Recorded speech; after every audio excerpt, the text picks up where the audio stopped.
Good morning, I'm Taylor Wilson, and today is Wednesday, February 26th, 2025. This is the Excerpt. Today, the U.S. and Ukraine have agreed to terms on a critical mineral deal. Plus, we look at some of the impact of ICE raids on schools and how a measles outbreak is spreading in rural parts of Texas. The U.S. and Ukraine have agreed on the terms of a draft minerals deal. A source familiar with the draft agreement said that it does not specify any U.S. security guarantees or continued flow of weapons. The move follows a public pressure campaign from President Donald Trump. He had argued that Kyiv should repay the U.S. for money it spent defending Ukraine in the 3 years since Russia invaded. Trump yesterday indicated that Ukraine's President Volodymyr Zelensky would be in Washington on Friday to sign the deal. That came after the two leaders exchanged hostile words last week. The House voted narrowly to advance the GOP plan for President Donald Trump's legislative agenda last night after an all-day whip effort convinced a few Republican holdouts to come on board in a dramatic last-minute turnaround. It was the first major test of the House Republican Conference, which looks to pass Trump's priorities for border, energy, and taxes, though they hold one of the narrowest legislative margins in modern American history. Yesterday, after nearly 2 hours on the House floor whipping votes, Speaker Mike Johnson appeared to have failed and canceled the vote before abruptly calling members back to the chamber. The proposal passed around 8:25 p.m. The vote now heads to the Senate, where Republicans are expected to take it up. President Donald Trump's expanded ICE raids are causing problems for some schools. I caught up with USA Today national correspondent Trevor Hughes to learn more. Trevor, thank you so much for hopping on this. Yeah, good to be here. So just starting here, Trevor, what are school districts reporting about a drop in attendance, and how might this be tied to these immigration raids we've seen over the last few weeks? We've seen scattered reports around the country. I'm here in Denver, and Denver public schools in particular has seen a notable drop in attendance. Kids are not coming to schools, and there is a general fear about enforcement from immigration agents. But there are specific instances where some school districts around the country have seen very marked drops on particular days that are associated with ICE enforcement in the area of a school, of a bus stop, or where some people live. So, Trevor, are immigration officials actually targeting schools? What are we seeing here over the last few weeks? The immigration agents are not directly targeting schools. They have the power to do that right now under a new Trump memo that basically said the agents had the authority to go into schools, hospitals, and churches, things like that, that had for a long time been off limits. A judge recently said that churches, in particular, a handful of churches that sued, those churches are now back off limits. But we haven't seen ICE going into a public school, for instance, and hauling kids out of classrooms. That's what people have feared, but that is not at all what has happened. What we have seen, particularly here in Denver, because President Trump targeted Denver and Aurora for extra immigration enforcement during the campaign, what we have seen is that some classrooms have seen their number of kids that should be like 36 kids in a classroom drop to like 7 kids for a few days following an immigration raid because people are so afraid. Trevor, why does the Trump administration argue this is necessary, potentially having the ability to go on school grounds in this way? And do we hear from any other Trump-aligned viewpoints here, say the Heritage Foundation or others on these points? There are a couple of things at play here, and there's a broad perspective issue here, which the Heritage Foundation has talked about, which is that schools around the country are basically educating more and more kids that they have not budgeted for. Under the Constitution, every child in America, regardless of their immigration status, is entitled to a free public education where they live. So there is a question about whether or not American schools are essentially shouldering a financial burden that they would not otherwise have to pay if so many folks weren't coming across the border without permission. The Trump administration, in getting rid of this particular memo that blocked enforcement in places like schools and hospitals and churches, basically said, I trust immigration agents to make the right decisions. And that these are folks who are experts in their field. They should have the sort of ability to make those decisions on the fly as necessary.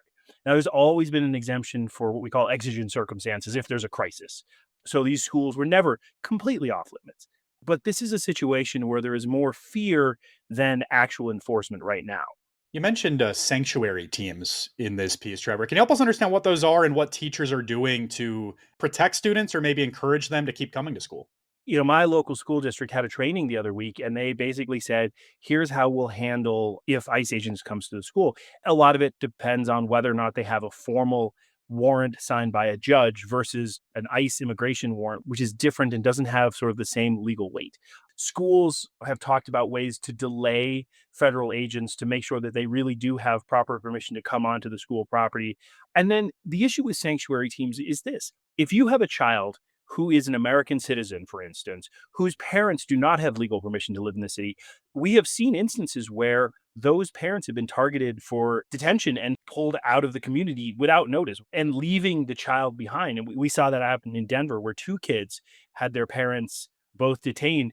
And so the school district had to figure out a way to look after these kids, to connect them with human services folks, to look after these minors because their parents had disappeared from the community. So you're seeing schools around the country adopting these policies or trying to protect kids. Another way that they do it, for instance, is creating a safe room that is in a non-public area of the school. So, Trevor, in terms of what's next, I mean, you mentioned that we saw this federal judge block the Trump administration from conducting immigration operations in and around places of worship. That happened earlier this week. Might we see a similar decision from the courts when it comes to school grounds? I know there's a lawsuit out of Denver. What's your expectation for what's next here? Denver Public Schools filed what we believe is the first in the nation lawsuit against the Trump administration when it comes to enforcement near schools. They're asking the judge to do the same thing for schools that a different judge did for these churches, which is to say, we're going to restore these protections that schools have from routine immigration enforcement. There's not a specific deadline for when the judge is going to rule. We're expecting that any time now. But this is one of those situations where there's a lot of fear and a lot of misinformation. I know in Chicago, for instance, people freaked out earlier this month because two federal agents showed up at a school. It turned out they were with the Secret Service, but they had handed over a card from the Department of Homeland Security, which oversees the Secret Service. And so people freaked out. Some people apparently pulled their kids out of school. There was a lot of fear in the community. Those Secret Service agents were actually following up on a threat made against a politician they protect. All right. Trevor Hughes is a national correspondent with USA Today. Thank you, Trevor. Absolutely. A federal judge yesterday temporarily blocked President Trump's effort to suspend the U.S. Refugee program. The ruling came in a challenge filed by several refugee resettlement organizations whose lawsuit earlier this month argued that Trump's indefinite suspension of the program was unlawful and causing irreparable harm. A U.S. district judge said during a hearing that while a president has substantial authority over the program, that authority is not limitless. After taking office, Trump paused the refugee admissions program to determine if it aligns with the interests of the United States, with a report due every 90 days on whether the program should be resumed. Trump said the program should make sure admitted refugees appropriately assimilate and that taxpayer funding is not wasted. That move had closed the door on many already vetted and approved refugees, including former Afghan allies who once aided the U.S. and refugee family members waiting to be reunified. Democratic senators hosted a forum last night to discuss the consequences of President Donald Trump's efforts to eliminate the Consumer Financial Protection Bureau. Ahead of the gathering, Senate Democrats released a report saying thousands of complaints of alleged fraud and scams filed to the agency are going unanswered. Earlier this month, Acting Director Russell Vought cut funding for the agency after President Trump fired Bureau head Rohit Chopra. The daily average of complaints submitted to companies has dropped 80% since February 13th from the pre-Trump rate. The Bureau was formed after the 2008 financial crisis to protect Americans against fraud and returned more than $6 billion to consumers under President Joe Biden's administration. There's a measles outbreak in a rural part of Texas, spreading among under-vaccinated communities. I spoke with USA Today editor Karen Weintraub to learn more. Karen, thanks for hopping on. Thanks for having me. So Karen, just remind us, because I think this is kind of in and out of the news, but many folks don't think about it at all. I mean, what is measles? Just give us a refresher if you don't mind. Measles is a highly contagious virus that causes respiratory symptoms, but also this gross rash all over your body. It starts at the top of your head and works down to your toes. So what are we seeing with this latest measles outbreak? What do the numbers say, and how did it really start? Nobody knows exactly how it started, but it first appeared in a Mennonite community in West Texas. This is a very isolated community, very rural, not a lot of vaccination, and then seems to have spread pretty widely in that community. There are now 124 cases just in Texas. It has spread over the border to New Mexico and probably likely to spread further within Texas because somebody from this community went to San Antonio recently while likely contagious and spent a lot of time in a lot of popular places.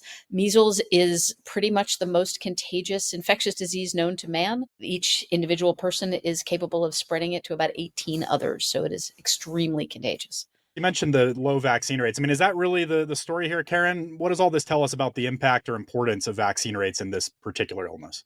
Public health officials say that if a kindergarten vaccination rates aren't at 95%, if 95 out of 100 kindergartners are not vaccinated against measles, that there will be outbreaks no matter what, that it's just circulating. People come from other countries where there's measles.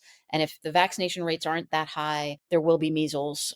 And there are people who can't get vaccinated for one reason or another, or who have had, say, an organ transplant or cancer treatment, and their immunity has been reduced. And so they're vulnerable. So it is people or babies who have not yet been vaccinated sufficiently. Also, the vaccine, not only can it prevent infection, but if you've been exposed to the virus, you can get vaccinated after exposure and get protection so you won't get sick. One other thing about measles is that it's not only an uncomfortable infection, but actually it has very high hospitalization rate. So almost 25% of the people who've known to be infected in this outbreak have been hospitalized. And people used to go deaf from it. It has a lot of serious complications. And this particular outbreak, Karen, I mean, how does it compare to some of the past outbreaks we've maybe seen in recent years? What's the severity here comparatively? This is the highest single centered outbreak we've seen since 2019. And measles was virtually eliminated in the United States after vaccination came around in the late 60s, early 70s. We've had sort of scattered a few cases here and there since then, but 2019 was the first big outbreak, and this is the first big one since then. So for folks listening, I mean, we don't know where this outbreak will go next, but what can folks do if they do notice any symptoms? If they know they're not vaccinated, they notice the symptoms coming in, I mean, what's the kind of series of steps for them? Stay away from public places, for one thing. Talk to your doctor, call on the phone, don't go to a large crowded waiting room. Again, measles is super contagious. If you're in a space within 2 hours of somebody who's had measles and you're not protected, you can catch measles from that. The virus can hang in the air for 2 hours after somebody who has been infectious is in that space.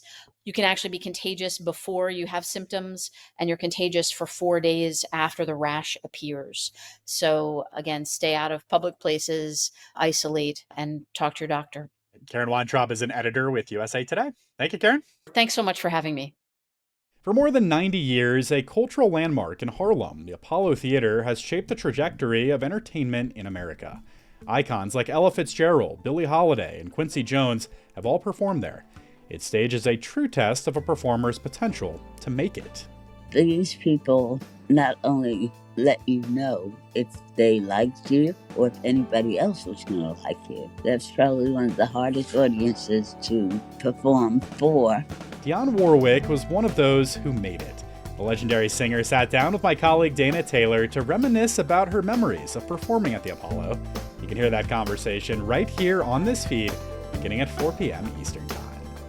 And thanks for listening to The Excerpt. You can get the podcast wherever you get your audio. And if you're on a smart speaker, just ask for The Excerpt. I'm Taylor Wilson, and I'll be back tomorrow with more of The Excerpt from USA Today.